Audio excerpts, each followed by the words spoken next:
Hey YouTube, Bob here. Going to be taking a look at Famicom Grand Prix F1 race today. And this is the title screen for the disk system, which is what you would see boot up if you did not have a disk in the disk system. This is part of the RAM cart.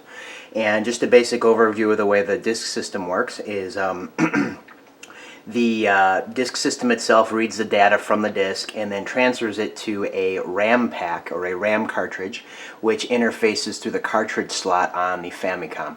And all that data is stored in the RAM cartridge just the way it would be on the ROM chips within a standard Famicom or NES cartridge.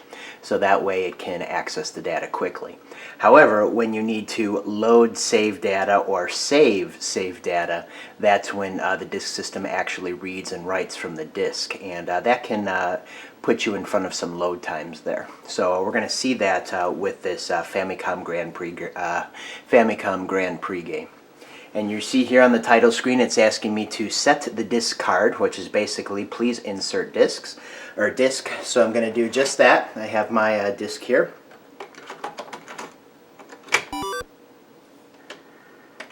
You may or not be able to hear the disk system grinding as it reads the disk. That's a standard copyright screen you see with all disk system games. And then here we are, the title screen for Famicom Grand Prix. And before I get started playing this game, I need to make a disclaimer. I am absolutely terrible at this game. I'm pretty good at Mario Kart.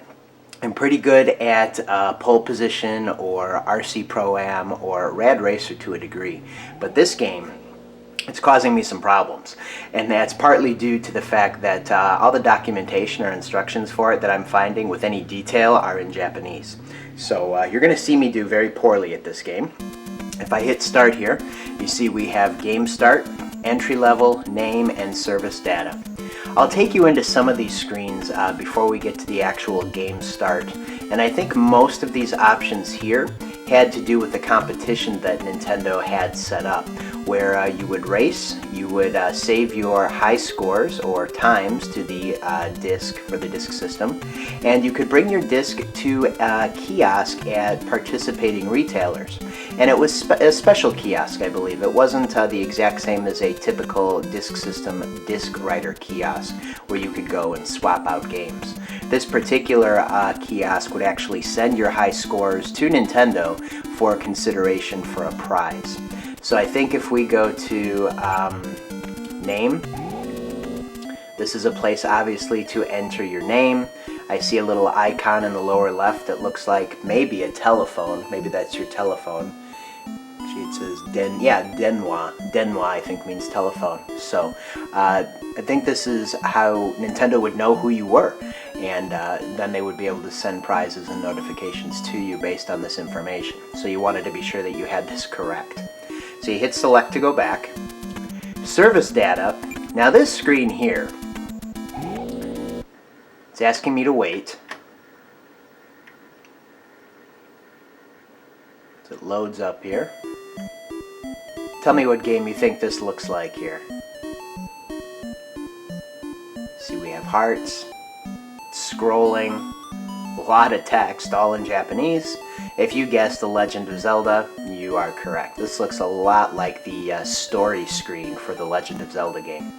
The nice thing about this, though, is by hitting the up and down keys on your Famicom controller, you can actually pause and actually take the time to read all this text, which is quite extensive. This keeps going for quite a long time.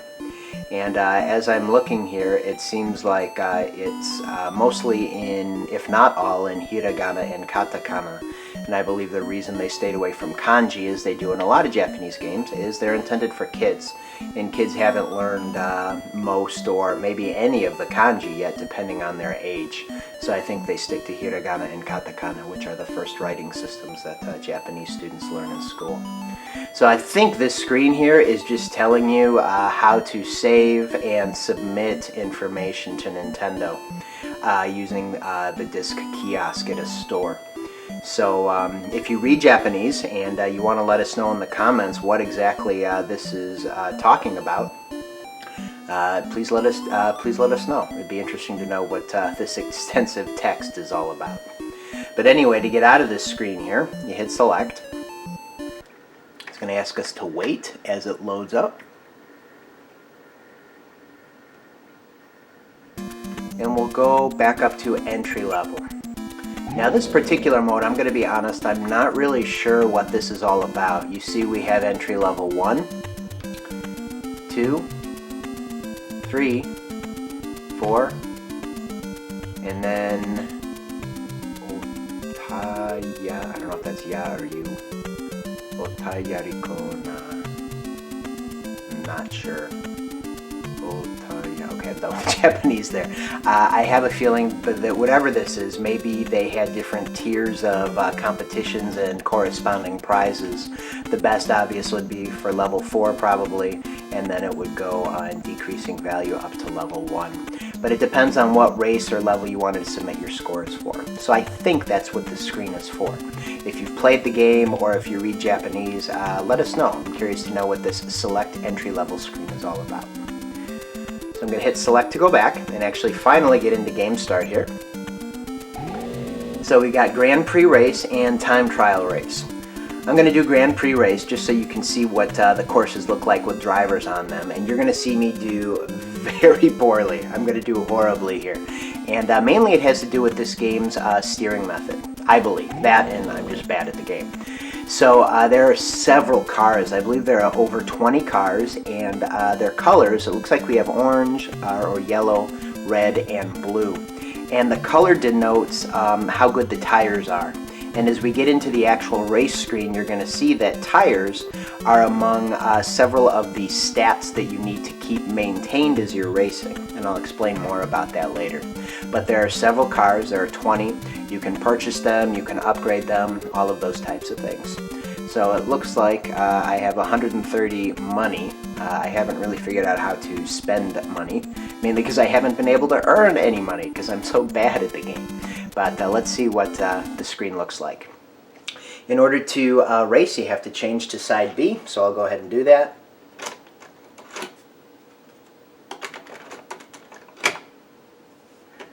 And somehow, magically, it knows that you've changed the disc side.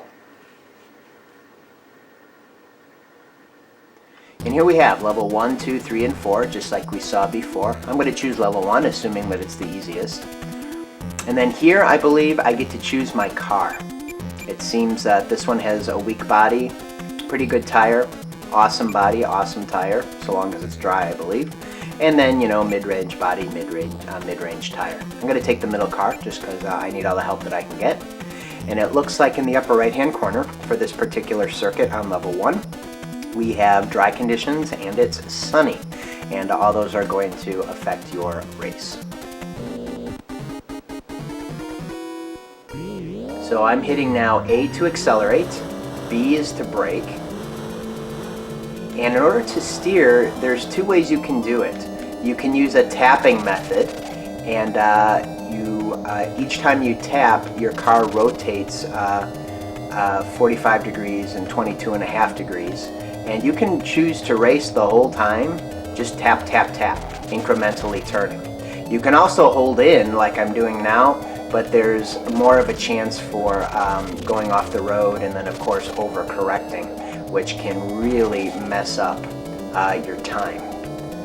And if you take a look at the bottom right hand corner of the screen, for the most part, you see body, tire, gas, and every time that you hit a car or go off the road, those stats decrease, and you may want to go to the pit like I've just done now. If any of those gauges get completely depleted before the end of a race, of course you'll be disqualified. So you need to weigh how long you think you can go before any of those gauges is going to decrease against spending time at the pit stop to get those meters replenished so you can finish your race here. So I'm going to continue racing here. I seem to prefer the tap tap tap method of rotating my car to steer. And the steering method is very similar to RC Pro-Am on the NES. However, I think RC Pro-Am, if I remember correctly, doesn't have the incremental steering like this does. So in order to steer, I'm just tap, tap, tap. I'm not really holding because given how bad I am at this game, I usually go off the road and then overcorrect, and then it's just a big mess after that. One thing I can't really figure out about this game is how to overtake the other cars. Believe it or not, after seeing this footage, you probably won't believe it, but I was actually able to, a couple days ago, complete an entire race without really hitting other cars or going off the road. And despite those things, I was never able to gain enough speed to overtake the other cars and place decently, like first, second, or third. I'm always in the lower tier, like 9 through 15. I believe 15 is last place in this game, or so I've garnered from my experience with it. So if you know any more about the play controller strategy, let me know. Obviously, don't go off the road, don't hit other cars, things like that. But even if it's like a straight stretch, the cars and I will be cruising along at a constant rate. They'll always be ahead of me, and I don't know what to do to overtake them. The Famicom doesn't really offer a lot of buttons on its controller, so A is accelerate, oops, there's an oil slick. A is accelerate and B is brake, and the control pad is steer, so I don't see boosts or nitros anywhere. I'll hit select now. No, nothing happened. I did qualify 9th, which is not that great, but it's better than 15th, which I believe is last place. So there you have it. That is Famicom Grand Prix F1 race. It did have a sequel, which was Famicom Grand Prix Hot Rally. It was also in 3D, using the Famicom's 3D system. So eventually I may be able to take a look at that game once I get it. But anyway, I hope you've enjoyed this video, and until next time, I want to thank you guys for watching. See you guys later.